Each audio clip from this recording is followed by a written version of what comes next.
حدیث کو سمجھتے ہیں کہ اس حدیث سے ہم اپنی مس انڈرسٹینڈنگ دور کرتے ہیں کہ دین آخر ہے کیا. ہم جو سمجھ رہے تھے وہ ہم اپنی مرضی سے جو سمجھ رہے تھے اور اللہ تعالیٰ کیا مرضی بتا رہے ہیں وہ سمجھتے. حدیث ہے, اس حدیث کو روایت کرتے ہیں حضرت عمر فاروق رضی اللہ تعالیٰ.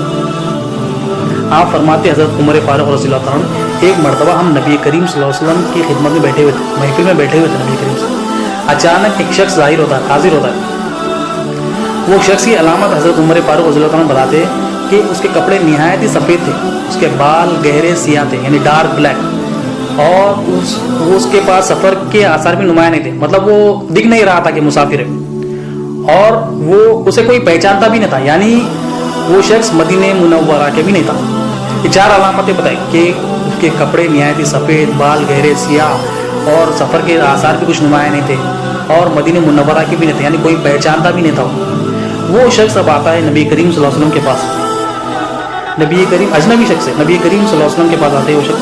وہ شخص آ کر کس طرح بیٹھتے ہیں, وہ شخص آ کر نبی کریم صلی اللہ علیہ وسلم کے پاس بیٹھ جاتے ہیں. کس طرح, اپنے گھٹنوں کو یعنی اپنے زانوں کو نبی کریم صلی اللہ علیہ وسلم کے زانوں مبارک سے ملا کر بیٹھ جاتے ہیں, اور اپنے پیروں پر ہاتھ رکھ کر جس طرح ہم اتحیات میں بیٹھتے ہیں ادباً بیٹھ جاتے ہیں. بیٹھ کر سوال کرتے ہیں, یا محمد صلی اللہ علیہ وسلم اسلام کیا ہے, یا محمد صلی اللہ علیہ وسلم اسلام کیا ہے. اس پر نبی کریم صلی اللہ علیہ وسلم نے ارشاد فرمایا کہ اسلام یہ ہے کہ تو گواہی دے کہ اللہ کے سوا کوئی معبود نہیں, اور محمد صلی اللہ علیہ وسلم اللہ کے رسول ہے,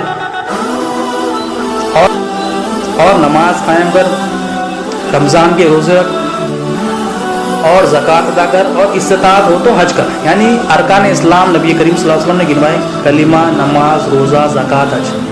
جب یہ جواب ملتا ہے اس شخص کو, وہ شخص کہتا ہے صدقت یا رسول اللہ, یا رسول اللہ صلی اللہ علیہ وسلم آپ نے سچ فرمایا. حضرت عمر رضی اللہ عنہ فرماتے ہم سب تعجب میں تھے کہ یہ شخص سوال بھی کرتا ہے اور سوال کے جواب ملنے پر تصدیق کرتا ہے کہ سچ ہے. مطلب اگر سوال کا جواب معلوم تھا تو پوچھا کیوں, یہ مراد.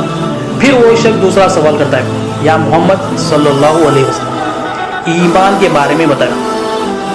نبی کریم صلی اللہ علیہ وسلم نے ارشاد فرمایا ایمان یہ ہے کہ تو اللہ پر, فرشتوں پر, کتابوں پر, رسولوں پر, قیامت کے دن پر ایمان لائے, اور اچھی اور بری تقدیر پر ایمان لائے. یہ ایمان. اور ایک روایت میں نبی کریم صلی اللہ علیہ وسلم نے ارشاد فرمایا اقرار باللسانی تصدیق بالقلب, زبان سے اقرار کرنا اور دل سے تصدیق کرنا, یہ ایمان.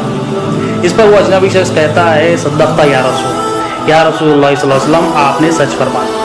2 سوال ہو گئے. اب پھر وہ شخص تیسرا سوال کرتا ہے, یا رسول اللہ صلی اللہ علیہ وسلم احسان کیا ہے. نبی کریم صلی اللہ علیہ وسلم نے ارشاد فرمایا احسان یہ ہے کہ تو اللہ کی عبادت ایسی کر گویا کہ تو اللہ کو دیکھ رہا ہے. اگر یہ نہیں کر سکتا تو یہ جان لے کہ اللہ تعالیٰ تجھے دیکھ رہا ہے, تو اللہ کی عبادت اس طرح کر جیسا کہ اللہ کو تو دیکھ رہا ہے. اگر یہ نہیں کر سکتا تو جان لے کہ تو اللہ تجھے دیکھ رہا ہے. پھر وہ شخص جو ہے نا 4تھا سوال کرتا ہے نبی کریم صلی اللہ علیہ وسلم سے, یا رسول اللہ صلی اللہ علیہ وسلم قیامت کا وقت کب آئے گا, یعنی قیامت کے ٹائم کے بارے میں. اس پر نبی کریم صلی اللہ علیہ وسلم نے ارشاد فرمایا کہ سوال کرنے والا اور جواب دینے والا دونوں برابر ہیں. یعنی اور یہ اللہ فرماتے ہیں, نبی کریم صلی اللہ علیہ وسلم نے ارشاد فرمایا کہ یہاں پر اس سوال کی ضرورت نہیں, یہ سوال کا جواب دینا اللہ کے منشا کے خلاف, تو یہاں اس سوال کی ضرورت نہیں. پھر وہ شخص سوال کرتا ہے نبی شخص, یا رسول اللہ صلی اللہ علیہ وسلم قیامت کی نشانیاں ہی بتا دیجیے. نبی کریم صلی اللہ علیہ وسلم نے ارشاد فرمایا, 2 نشانیاں نبی کریم صلی اللہ علیہ وسلم نے ارشاد فرمائی کہ لونڈی اپنے آقا کو جنے گی. اس کی فہم اولیاء اللہ بتاتے ہیں کہ جو اولاد نافرمان ہوگی, نافرمان اولاد اپنے ماں باپ کے ساتھ نوکرانیوں جیسا سلوک کرے, اتنا بروس, مطلب اولاد نافرمان نکلے گی.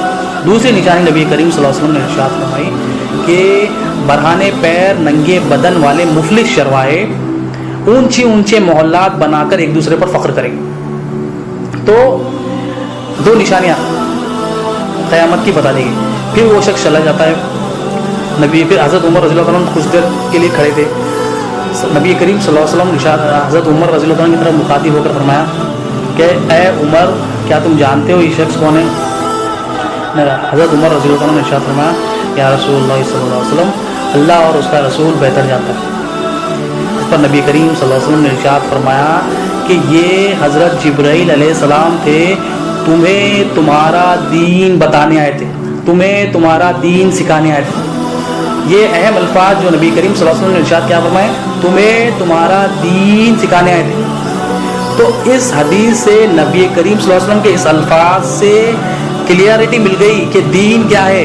اس میں جو ہے اس حدیث میں 3 سوال دین کے تھے، اسلام کیا ہے، ایمان کیا ہے، احسان کیا ہے، 3 سوالات تھے اور 2 قیامت کے سوالات تھے۔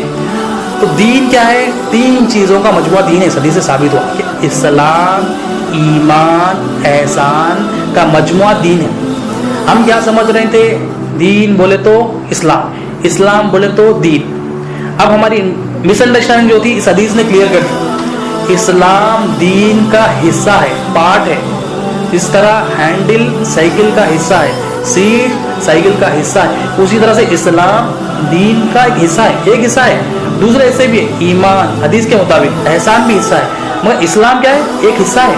دین بولے تو اسلام جو بول رہے تھے ہم، اسلام بولے تو دین بولتے ہیں، تو اس سے واضح ہوا دین میں 3 اہم چیزیں ہیں، اسلام، ایمان، احسان۔ نبی کریم صلی اللہ علیہ وسلم کیا فرمایا، تمہیں تمہارا دین سکھانے آتے حضرت جبرائیل علیہ السلام۔ اسی لیے یہ حدیث کو کیا ہے، حدیث جبرائیل کہتے ہیں، کیونکہ اللہ تعالیٰ نے ایسا ارینجمنٹ کیا، ایسی سہولت کی کہ جبرائیل علیہ السلام کو بھیج کر امت کے لیے آسانیاں فراہم کی کہ نبی کریم صلی اللہ علیہ وسلم کا کیسا ادب کرے اور دین کیا ہے امت تک، لوگوں تک آسانی تک پہنچے۔ تو دین کیا ہے، اسلام، ایمان، احسان، 3 چیزوں کا مجموعہ دین ہے۔